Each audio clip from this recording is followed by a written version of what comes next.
Terima kasih pemirsa, Anda masih bersama kami di Halo Indonesia. Pemerintah resmi mendatangkan vaksin Moderna asal Amerika Serikat pada 11 Juli lalu.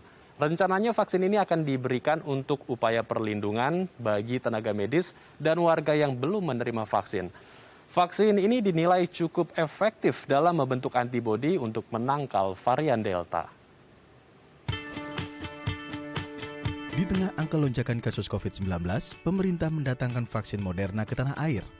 Amerika Serikat sebagai negara asal vaksin tersebut berkomitmen untuk memberikan dosis vaksin ke Indonesia sebanyak 4.500.160 dosis. Vaksin ini selanjutnya akan diprioritaskan bagi tenaga kesehatan dalam vaksinasi tahap ketiga dan bagi masyarakat yang belum menerima vaksin. Kementerian Kesehatan akan memberikan 1,4 juta dosis vaksin Moderna ke tenaga kesehatan sebagai upaya perlindungan tambahan bagi garda terdepan COVID-19. Pemberian vaksinasi dosis ketiga bagi tenaga kesehatan telah berdasarkan rekomendasi dari Indonesian Technical Advisory Group on Immunization atau ITAGI. Vaksin COVID-19 jenis Moderna ini dinilai memiliki tingkat efikasi atau kemanjuran yang tinggi dalam melawan virus COVID-19 khususnya varian Delta. Vaksin ini juga sudah terbukti efektif dalam menekan laju penularan COVID-19 di negara asalnya. Ya, kita akan melanjutkan perbincangan mengenai efikasi vaksin Moderna yang sudah mulai disuntikan kepada tenaga kesehatan bersama Kang Diki. Kang Diki masih bersama kami? Ya, Bang Andre. Ya.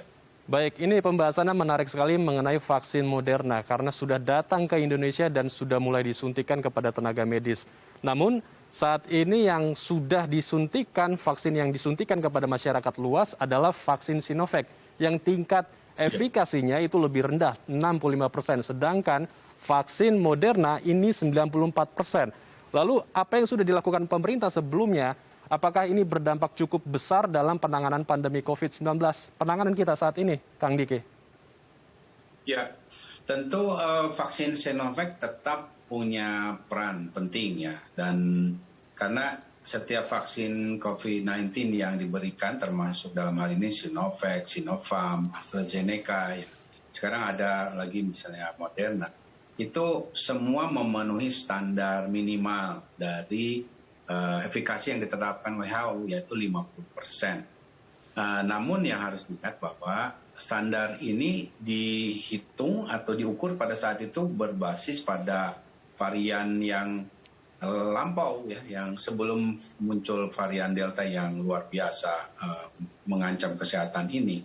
Nah, untuk itu bila bicara tentang efikasi atau efektivitasnya di dunia nyata saat ini, pertama untuk yang Moderna nih misalnya, Moderna ataupun AstraZeneca, dua vaksin ini terbukti masih cukup efektif ya, masih di atas standar 50%. Bahkan kalau messenger RNA jauh ya, masih di 80% ke atas untuk melawan varian baru seperti Delta varian.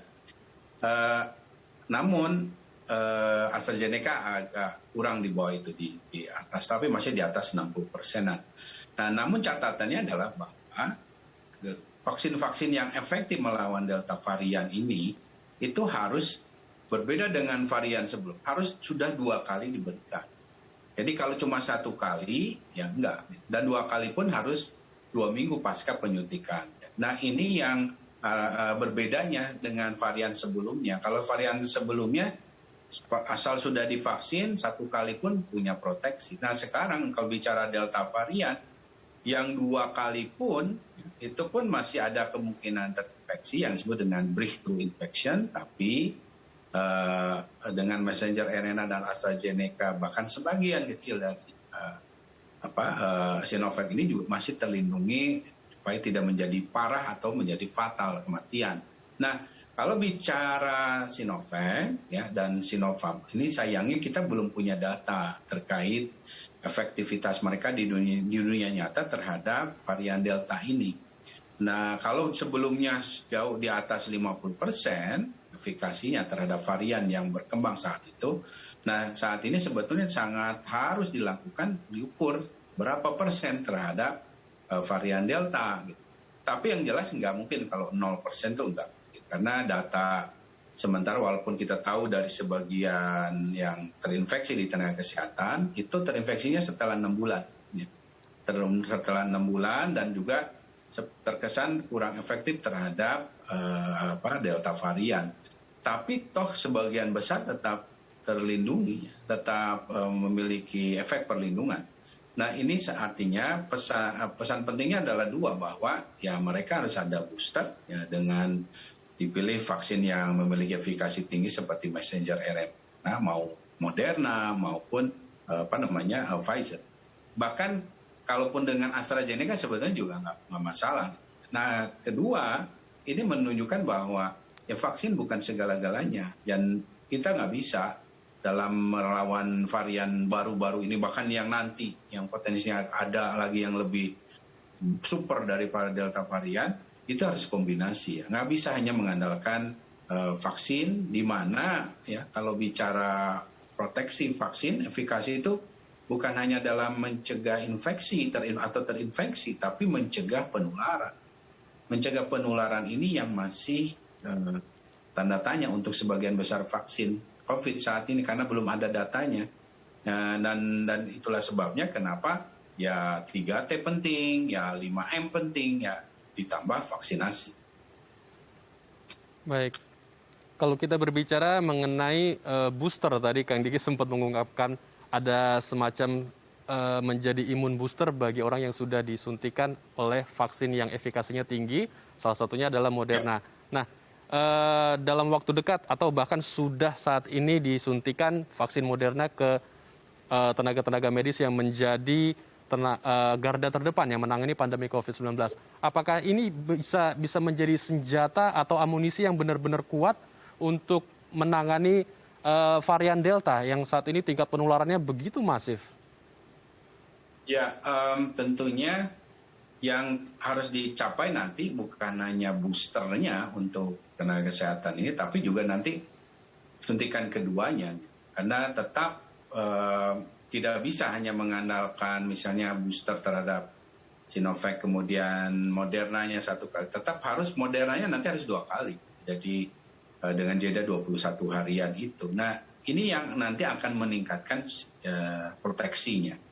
Nah kemudian harus diingat juga bahwa sekali lagi dengan situasi Indonesia yang potensi paparannya tinggi sekali, dengan test positivity rate kita jauh di atas 10% kan.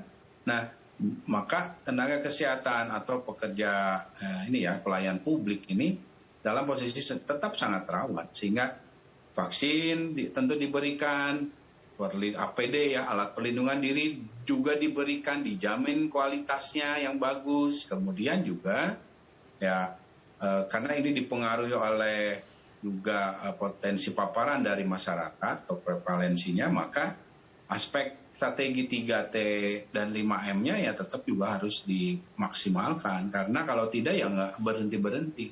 Salah satunya yang akan bermanfaat dari penguatan 3T dan 5M plus visitasi sebetulnya itu adalah nanti akan mengurangi jumlah kasus pasien ke vaskes. Semakin berkurang ya tentu semakin kecil artinya mereka potensi terpapar, sehingga kita akan bisa menyisakan, memastikan bahwa rumah sakit itu tetap bisa ada ya tempat ICU, bed isolasi, ventilator untuk kasus-kasus yang berat. Nah ini yang selama ini belum bisa kita lakukan ya, karena suplai pasiennya tidak bisa ditangani di hulu dengan baik, sehingga orang yang terinfeksi akhirnya tidak bisa mendapatkan layanan. Bukan hanya masalah membuat risiko pada tenaga kesehatannya saja, tapi juga ini juga membuat pasien-pasien yang datang pun akhirnya tidak bisa tertangani. Nah sekali lagi, pada gilirannya nanti sebetulnya bukan hanya untuk tenaga kesehatan atau pekerja esensial atau pelayan publik, tapi masyarakat kita secara umum ya tentu harus ada booster juga nanti ya, dengan vaksin yang lebih terbukti efektif melawan varian baru. Bahkan ya syukur-syukur nanti Sinovac mengeluarkan boosternya sendiri yang terbukti efektif melawan Delta varian atau varian baru. Nah ini akan jauh sangat bagus ya, karena apapun sebetulnya mix atau campuran mencampur vaksin memang ada dasar ilmiahnya, ya relatif aman. Namun yang terbaik adalah tetap platformnya sama, gitu. Karena itu yang akan memberikan potensi respon imunitas yang jauh lebih tinggi.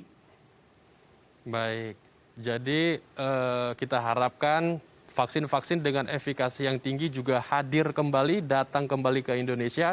Namun selain itu, yang terpenting adalah mengendalikan di hulu, yaitu 5M-nya harus benar-benar dipatuhi, kemudian 3T-nya juga harus lebih dimasifkan agar semua faktor yang tadi kita bicarakan, metode-metode yang tadi sudah kita bahas, ini bisa bersinergi, bisa saling connect, dan pandemi ini pun juga bisa semakin terkendali.